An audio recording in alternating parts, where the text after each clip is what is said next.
After completing the difference between shares and debentures, next we have commercial banks. Commercial banks means normal banks जिनसे हम जाकर अपने deposits अपने amount को deposit करते हैं और जब चाहें अपना अमाउंट अपने अकाउंट से विदड्रॉ कर सकते हैं. तो normal banks means commercial banks जो लोन भी प्रोवाइड करते हैं. तो अभी हम यहाँ उसी की बात करेंगे. कमर्शियल बैंक्स जो लोन देंगी कंपनीज को, बिजनेस को, फर्म्स को, they are the part of borrowed fund. Borrowed fund means bank से भी तो हम लोन ले रहे हैं, क्रेडिट पे ले रहे हैं और इन रिटर्न मॉर्गेज और सिक्योरिटी देंगे. तो किसका पार्ट होगा ये? बोरोड फंड का. कमर्शियल बैंक्स शॉर्ट और medium term finance means short term loans और मीडियम टर्म लोन्स की फैसिलिटी को प्रोवाइड करती हैं. यहाँ लॉन्ग टर्म लोन्स बहुत कम ही बैंक्स प्रोवाइड करती हैं उन बिजनेसमैन को जिनका reputation, market position higher level की हो. अब इस टाइम मार्केट में रिलायंस कंपनी की पोजीशन क्या है? बहुत स्ट्रॉन्ग. अगर इस कंपनी को लोन की ज़रूरत हो तो हर बैंक चाहेगा कि हम आगे आएँ. क्यों? क्योंकि इनसे हमें ज़्यादा से ज़्यादा अमाउंट इंटरेस्ट का मिलने वाला है, प्लस सिक्योरिटी जो मिलेगी वो भी हायर रेट की मिलेगी. तो हर बैंक ऐसी कंपनी के लिए लोन देने के लिए आगे आएगा. तो ये बैंक्स जो हैं वो शॉर्ट और मीडियम टर्म फाइनेंस की लोन की फैसिलिटी प्रोवाइड करती हैं. लेट्स सी कमर्शियल बैंक्स, जैसे कि आजकल की डेज़ में हम देख रहे हैं कि ज़्यादातर लोग जिनको लोन की ज़रूरत होती है, फाइनेंस की ज़रूरत होती है, चाहे प्रॉपर्टी के लिए चाहे किसी और चीज़ के लिए, वो बैंक को ही सबसे पहला प्रेफरेंस उनका होता है. बैंक और या तो इंश्योरेंस कंपनीज़ कोई भी पॉलिसी लेकर उसके अगेंस्ट लोन ले लेते हैं. तो सबसे पहले हमारा प्रेफरेंस होता है बैंक. इसमें बैंक जो है हमारा शॉर्ट टर्म और मीडियम टर्म लोन की फैसिलिटी को प्रोवाइड करता है. बट आजकल की मांग को देखते हुए, आजकल की डिमांड को देखते हुए बैंक जो है लॉन्ग टर्म लोन भी प्रोवाइड करने लगा है. जैसे कि लोग आजकल ज़्यादातर मैंने देखा है, चाहे प्रॉपर्टी को बनवाना हो चाहे प्रॉपर्टी लेना हो, उस टाइम पूरा अगर उनके पास कैश नहीं है तो वो क्या करते हैं, इंस्टॉलमेंट के लिए वो लोन ले लेते हैं और फिर उस पर उसका लोन का कर्ज चुकाते रहते हैं विद इंटरेस्ट. क्योंकि बैंक तो विद इंटरेस्ट लेगी. अगर उतना ही अमाउंट लेना है प्रिंसिपल अमाउंट तो उसका फ़ायदा ही क्या होगा. तो विद इंटरेस्ट बैंक को हमें वापस करना होता है. तो आजकल की डिमांड और नीड को देखते हुए बैंक ने शॉर्ट टर्म, मीडियम टर्म के साथ साथ लॉन्ग टर्म लोन्स की भी फैसिलिटी को प्रोवाइड करने लगे. बट अगेंस्ट सिक्योरिटी मीन्स इसके अगेंस्ट हर कंपनी, हर बिजनेस को कोई ना कोई मॉर्गेज मीन्स गिरवी या तो सिक्योरिटी मनी देना होता है. फिर चाहे वो घर के प्रॉपर्टी के पेपर्स हों या कोई भी ऐसी प्रॉपर्टी हो. मान लीजिए 5 लाख का हमने लोन लिया तो हमें कोई ना कोई प्रॉपर्टी ऐसी मॉर्गेज में रखनी है जिसकी वैल्यू, करंट वैल्यू 5 लाख ही हो. तो ये हो गया हमारा commercial bank. Merits bank provides funds to firms as and when required. जब भी बिजनेस को या फर्म को लोन की ज़रूरत होती है, बैंक फटाफट उनको इस टाइप की लोन की फैसिलिटी प्रोवाइड करता है. क्यों? क्योंकि इसमें उनका भी फ़ायदा है.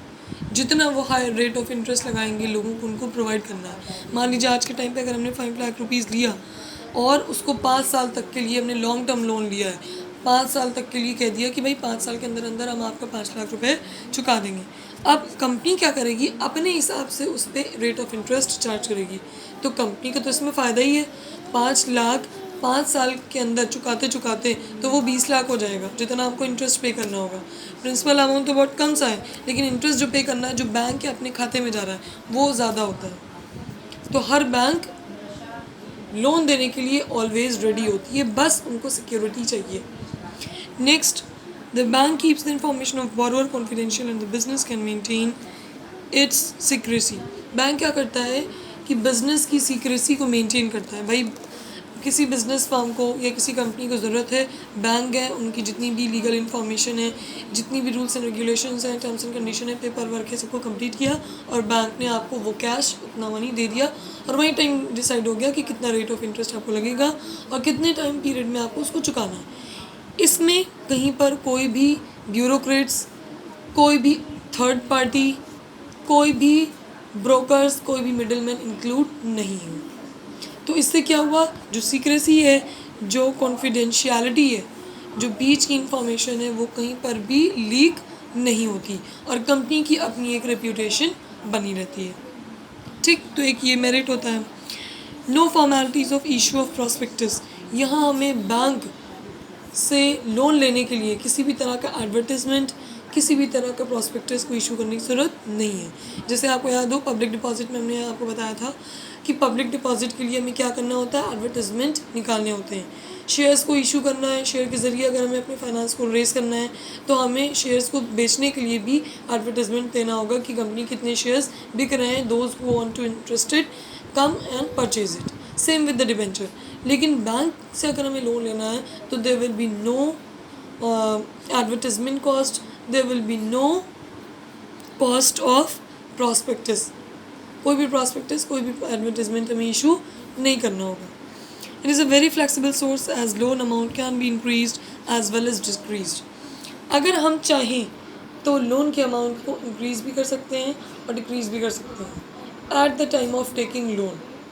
जब हम लोन लेने जा रहे हैं तो हम अपनी मर्ज़ी से लोन के अमाउंट को इंक्रीज़ कर सकते हैं और डिक्रीज़ भी कर सकते हैं।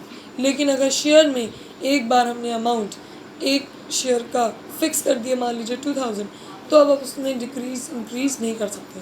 लेकिन बैंक से लोन लेते टाइम हम इसमें चेंजेस ला सकते हैं, इसीलिए इसे कह रहे हैं कि ये फ्लेक्सिबल होता है। So these are the merits of commercial banks. Next we have the limitations, means the demerits of commercial banks. First is limitations. First is funds are generally available for a short period, means कि जल्दी bank longer period के लिए, long time के लिए किसी भी company को funds या फाइनेंस या लोन हम जिसे कह रहे हैं वो अवेलेबल नहीं करते, उसे वो नहीं देते। क्यों?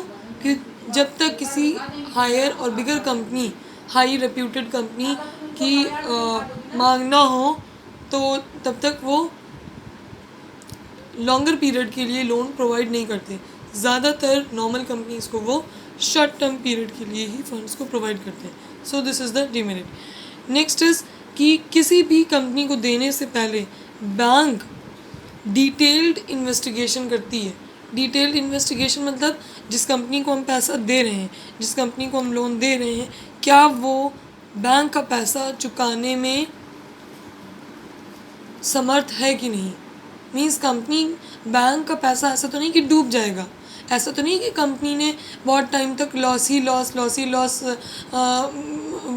अर्निंग ना कुछ हुई हो, सिर्फ लॉस हुआ हो, ऐसा तो नहीं है।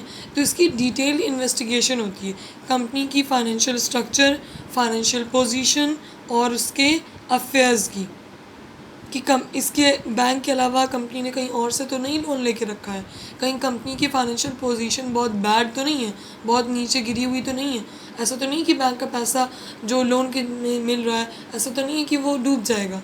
तो इस सब के लिए देने से पहले, लोन प्रोवाइड करने से पहले डिटेल्ड इन्वेस्टिगेशन होती है। नेक्स्ट इज़ बहुत सारे केसेस में बैंक्स कंपनीज़ के लिए या फर्म्स को लोन देने से पहले स्ट्रिक्ट टर्म्स एंड कंडीशंस को इंक्लूड करती है। Strict terms and condition means कि इतने टाइम पीरियड तक आपको करना है, प्लस अमाउंट हमें इतने महीने, मतलब हर महीने कम से कम इतना अमाउंट तो हमारे पास आना चाहिए, फिक्स रेट ऑफ इंटरेस्ट हमको मिलना ही मिलना है। तो ये कुछ स्ट्रिक्ट टाइप के रूल्स एंड रेगुलेशंस हैं, टर्म्स एंड कंडीशंस हैं, जो अक्सर बैंक जो है कंपनीज़ को या फर्म्स को लोन देने से पहले इंक्लूड करती है। तो ये कुछ लिमिटेशंस हैं। इसके अलावा भाई नॉर्मल आप लोग जानते हैं कि बैंक से जब हम लोन देते हैं तो क्या ट्रांजैक्शंस होते हैं, क्या मेरिट्स क्या डिमेरिट्स होते हैं, तो टॉपिक्स रिलेटेड आप उसको भी इंक्लूड कर सकते हैं। तो ये था आपका commercial bank, means short term and medium term finance, and it is the source of raising borrowed fund. Okay, next we have the ICD. ICD means inter corporate deposits. देखिए ये टॉपिक आपके क्योंकि बुक में और syllabus में include है तो हम इन शॉर्ट इसको बताते हैं, आप इसको बस सुन लीजिए, ये एग्ज़ाम में बहुत कम ही आता है। ICD मतलब होता है इंटर कॉर्पोरेट डिपॉजिट्स। अब जैसे कि आपको नाम से पता चल रहा है इंटर कॉर्पोरेट डिपॉजिट्स, जैसे इंटर हाउस कंपटीशन होता है। इंटर हाउस कंपटीशन का मतलब क्या होता है कि सारे हाउसेस पार्टिसिपेट करेंगे, yellow house, red house, green house, blue house, सारे हाउसेस के बीच में कंपटीशन। तो वैसे ही होता है ये इंटर कॉर्पोरेट डिपॉजिट्स, मतलब जब एक कंपनी दूसरी कंपनी से या एक फर्म दूसरे फर्म से या फिर एक बिजनेसमैन दूसरे बिजनेसमैन से कुछ टाइम पीरियड के लिए फाइनेंस या लोन लेता है या कुछ फंड्स को बोरो करता है, लोन लेता है, तो हम उसे कहते हैं inter corporate deposits. And it is a type of raising borrowed fund. It is a short-term finance source of finance. Why we said short-term source of finance? Because कि दूसरी कंपनी जो है, जो लेंडर है, जो लोन प्रोवाइड कर रही है, उसको भी आप आगे अपना अमाउंट को इन्वेस्ट करना होता है, इसलिए वो लॉन्ग टर्म पीरियड के लिए फाइनेंस को नहीं प्रोवाइड करवा सकती किसी भी दूसरे बैंक को। तो जब एक कंपनी दूसरी कंपनी से लोन लेती है या एक फर्म दूसरे फर्म को कुछ शॉर्ट टर्म पीरियड के लिए फाइनेंस को देता है, तो that is the inter corporate deposits. Okay, इसमें कंपनी को सिक्योरिटी अच्छा इसमें ऑप्शन होता है कि कंपनी कुछ जो शॉर्ट टर्म पीरियड के लिए फाइनेंस होता है, एक कंपनी दूसरी कंपनी से जब लोन लेती है तो सिक्योरिटी देती है। सिक्योरिटी हम शुरुआत से बात करते हुए आए हैं, मीन्स मॉर्गेज, मीन्स गिरवी। लेकिन कुछ कंपनीज रिलैक्सेशन भी देती हैं, अभी आगे हम देखेंगे। कुछ कंपनीज रिलैक्सेशन भी देती हैं कि भाई एक प्रॉमिसरी नोट हो गया और आपने लिख दिया कि इतना अमाउंट हमको हर महीने मिलेगा तो हमारा पैसा हमको वापस मिलेगा ही, इसके लिए वो सिक्योरिटी नहीं लेती। लेकिन ज़्यादातर कंपनीज जो दूसरे को लोन प्रोवाइड कर रही हैं वो सिक्योरिटी लेती हैं ताकि उनका अमाउंट डूबे ना। दूसरा होता है company gives loan to another company, एक कंपनी दूसरे कंपनी को लोन प्रोवाइड करती है। ये सारी चीज़ें इंटर कॉर्पोरेट डिपॉजिट्स में इंक्लूड होती हैं। तीसरा, एक कंपनी दूसरे इंस्टीट्यूशन मीन्स दूसरे कंपनी से को गारंटी देती है, प्रॉमिसरी नोट देती है कि I will repay your amount, I will repay your finance और लोन अमाउंट। और इनके जो बीच में ट्रांजैक्शंस होते हैं, मीन्स लोन का लेना देना, एक लेंडर है एक बोरोअर है, ये दो कंपनी के बीच में ही होता है। There will be no bureaucrats, there will be no middleman, there will be no other third party. Okay, तो यहाँ 3 तरह के इंटर कॉर्पोरेट डिपॉजिट्स होते हैं। 3 months deposits, 3 months deposits means 3 महीने के लिए जो हम लोन प्रोवाइड करेंगे, 3 महीने के अंदर अंदर जो भी लोन का अमाउंट है आपको दूसरी कंपनी को लौटाना ही लौटाना है। और यहाँ इंटरेस्ट नहीं होता है, सॉरी इंटरेस्ट हाई रेट का होता है। मीन्स हाई रेट का इंटरेस्ट मतलब अगर जो कंपनी लोन दे रही है वो अपने मन माफिक रेट ऑफ इंटरेस्ट लगाती है। मान लीजिए 5000 अगर किसी कंपनी ने बोरो किया, लोन लिया, अब उस 5000 पे कितना रेट ऑफ इंटरेस्ट लगेगा वो लेंडर वाली कंपनी जो लोन दे रही है वो डिसाइड करेगी। तो यहाँ high rate of interest charge होता है, बैंक से भी ज़्यादा, समझ लीजिए इतना ये डिफ़िकल्ट होता है। तो 3 मंथ्स के अंदर अगर चुकाना है तो 3 मंथ्स डिपॉजिट्स। 6 मंथ्स डिपॉजिट्स थोड़ा सा जो पे करने का टाइम होता है वो एक्सीड हो जाता है, हम यहाँ ज़्यादा टाइम दे देते हैं। फर्स्ट क्लास बोरोवर्स इसको लेते हैं। फर्स्ट क्लास बोरोवर्स मीन्स जो कंपनी जिनकी हाई रेप्यूटेशन है उसके लिए 6 मंथ्स डिपॉजिट्स प्रोवाइड की जा रही है, मतलब 6 महीने के अंदर अंदर आपको करना ही करना है डिपॉजिट। कॉल डिपॉजिट्स मीन्स कि कभी भी चाहे जो लेंडर कंपनी है जिसने लोन प्रोवाइड किया है वो एक कॉल करेगी और दूसरी कंपनी जिसने लोन लिया है उसको उस टाइम पूरा का पूरा अमाउंट चुकाना होगा। 3 मंथ्स डिपॉजिट्स में 12% का इंटरेस्ट लगता है। 6 मंथ्स डिपॉजिट में 15% का रेट ऑफ इंटरेस्ट लगता है। सोचिए अमाउंट देखिए, रेट ऑफ इंटरेस्ट देखिए कितना हाई लग रहा है, मीन्स कि बैंक से भी ज़्यादा चार्ज हो रहा है।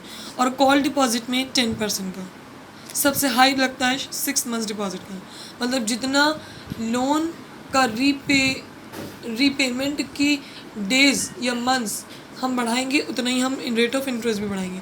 देखिए यहाँ 3 मंथ्स का था तो 12% लगा। 6 मंथ्स का हमने बढ़ा दिया, टाइम बढ़ा दिया हमने, तो उतना ही रेट ऑफ इंटरेस्ट भी बढ़ा दिया, 15% कर दिया। कॉल डिपॉजिट, एक कॉल पे जब भी हम मांगेंगे आपको देना होगा, तो यहाँ उससे भी कम है 10%। तो ये होता है बिगेस्ट एडवांटेजेस इसका, बस यही होता है कि यहाँ जो ट्रांजैक्शंस होते हैं वो दो कंपनी के बीच में होते हैं, कोई भी लीगल फॉर्मेलिटीज़ या कोई भी मिडलमैन इंक्लूड नहीं होता। मेरिट्स की हम बात करें तो सीक्रेसी मेंटेन रहती है, जैसे मैंने आपको बताया है कंपनी लेंडर है, एक कंपनी बोरोअर है। लेंडर और बोरोअर के बीच में ट्रांजैक्शंस होते हैं, किसी को कोई भी खबर इसकी नहीं लगती है। दूसरा हम बात करें तो वो दूसरी कंपनी जिसको लोन की ज़रूरत है वो इस ICD mean inter corporate deposit की हेल्प से शॉर्ट टर्म फंड्स की प्रॉब्लम को सॉल्व कर सकती है इमीडिएटली। यहाँ ब्यूरोक्रेटिक और लीगल प्रॉब्लम्स की कोई प्रॉब्लम नहीं होती, कोई भी मिडलमैन, कोई भी वो ब्यूरोक्रेट्स नहीं होते। लेकिन डीमेरिट्स की अगर हम बात करें तो लॉन्ग टर्म के लिए ये सूटेबल नहीं होता। जैसे आपने देखा 3 मंथ्स 6 मंथ्स से आगे कोई है ही नहीं, मतलब शॉर्ट टर्म के लिए, जो कि हमने पहले ही आपको बोला था short term source of finance होता है, ये लॉन्ग टर्म के लिए अवेलेबल नहीं होता। ICT में हाई रिस्क इंक्लूड होता है। High risk means unsecured deposits. Unsecured deposit कुछ कंपनीज जो मॉर्गेज नहीं लेती हैं, जो सिक्योरिटी नहीं लेती हैं, उनके लिए अनसिक्योर्ड डिपॉजिट्स है। जैसे आपको याद हो तो हमने आपको बताया था पब्लिक डिपॉजिट्स। पब्लिक डिपॉजिट्स भी अनसिक्योर्ड डिपॉजिट्स होता है, क्योंकि पब्लिक को उसमें कोई भी सिक्योरिटी, कोई भी मॉर्गेज नहीं मिलता है। कंपनी कोई भी पब्लिक को सिक्योरिटी नहीं देती है। ओके, तो ICD भी अनसिक्योर्ड डिपॉजिट्स होता है। तीसरा मेन कि हाई रेट ऑफ इंटरेस्ट, जो कि बैंक से भी ज़्यादा इसमें चार्ज होता है। तो ये थोड़ा सा डीमेरिट्स के होते हैं, हालांकि आता नहीं है लेकिन आपके कोर्स में और सिलेबस में तो पढ़ना इम्पॉर्टेंट है। तो ये था आपका, अब यहाँ पर आपका ये जो टॉपिक था अब यहाँ पर आपका कंप्लीट हो गया है। See the sources of raising finance. Owners में हमने पढ़े equity, preference, retained earnings, GDR, ADR, IDR. We have already discussed these in owners fund. In borrowed fund, we have discussed debentures, financial banks means commercial banks, loan from commercial banks we have studied this time, and public deposit we have already discussed, trade credit and inter corporate deposit, that is ICD, जो अभी अभी हमने पढ़ा। तो अब हमारा ये जो टॉपिक था सोर्सेज ऑफ रेजिंग फाइनेंस, जो इस चैप्टर का मेन पार्ट था, वो अब हमारा कंप्लीट हो गया है। Next we have to study is factors kept in mind before selecting a suitable source of business finance. Means किस बिजनेस फाइनेंस को, किस टाइप के फाइनेंस को हम सेलेक्ट करेंगे। उस चीज़ को सेलेक्ट करने से पहले कुछ चीज़ें, कुछ बातें ऐसी हैं जो हमको ध्यान में रखनी होती हैं। मीन्स हम ओनर्स फंड सेलेक्ट करेंगे कि हम बोरोड फंड सेलेक्ट करेंगे, ओनर्स फंड में इक्विटी शेयर सेलेक्ट करेंगे कि रिटेन अर्निंग सेलेक्ट करेंगे, बोरोड फंड अगर सेलेक्ट कर रहे हैं तो डिबेंचर सेलेक्ट करेंगे कि पब्लिक डिपॉजिट सेलेक्ट करेंगे। तो इन सब चीज़ को सेलेक्ट करने से पहले कुछ ऐसी बातें, कुछ ऐसी चीज़ें होती हैं जो हमको अब ध्यान में रखनी चाहिए। वो बातें हम आप नेक्स्ट क्लास में, नेक्स्ट लेक्चर में डिसाइड करेंगे। And where in this we have the 9 points. Okay, so we have discussed it in next lecture. That's all for today.